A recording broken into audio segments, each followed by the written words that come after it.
What's up, guys? Welcome back to the channel. So today I'll be doing my UFC 316 full card predictions. As always, I'll go rapid fire through the prelims and then a longer breakdown for the main card. And since summer started, I'll be posting a lot more on YouTube, so if you're new, make sure to subscribe.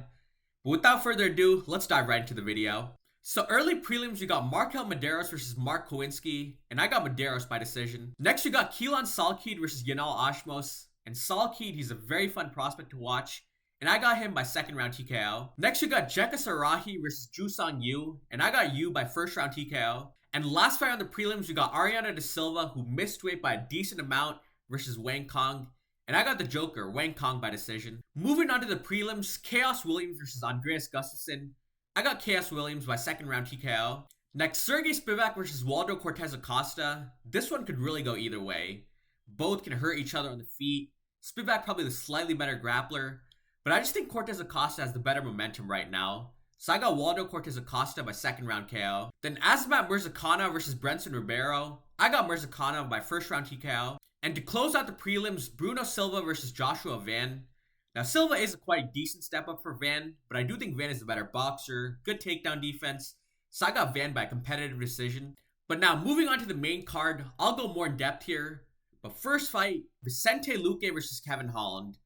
Now, the path to victory, it's pretty clear for either guy. For Luque, it's take it to the ground, use his advanced BJJ, try to submit Kevin Holland. And for Holland, it's, have his takedown defense, keep it on the feet, because he's the longer, more rangier, more explosive striker. Now, what do I think happens? Well, I see Holland having some pretty good takedown defense. In his last fight, he looked pretty solid. Once he keeps it on the feet, I think he'll just be too explosive for Luque, landing his jab, that 1-2, and I think he finds Luque's chin, most likely with that straight right hand. So I got Kevin Holland by second round TKO. Next, you got Mario Bautista versus Patchy Mix, the UFC debut for Patchy. Now, I'm going to play a bit of devil's advocate here.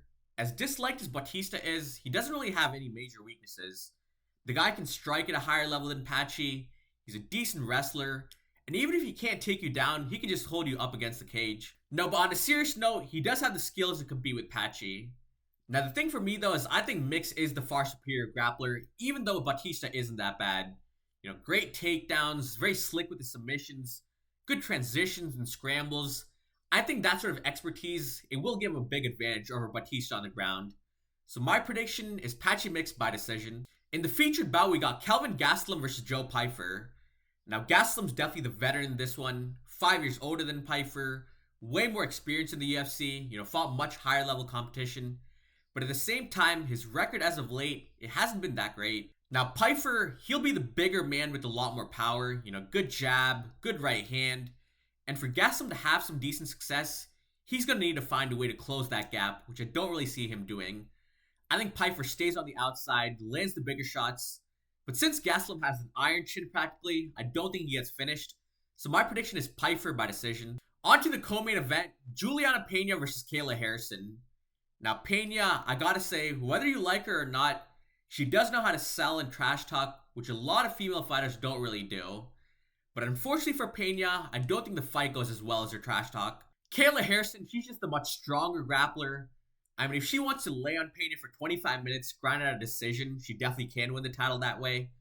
I don't think she will do that. She might chase submissions. Pena will also look for submissions off the bottom. And neither woman on the feet, they're that impressive. Pena is definitely a lot more reckless. Harrison more technical.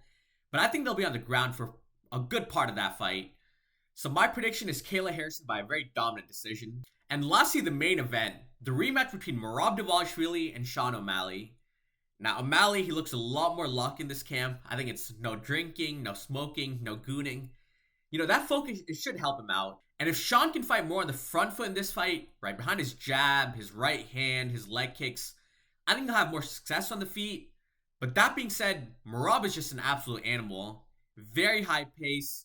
And once he gets the first couple of takedowns, I think he'll slowly start to wear on O'Malley.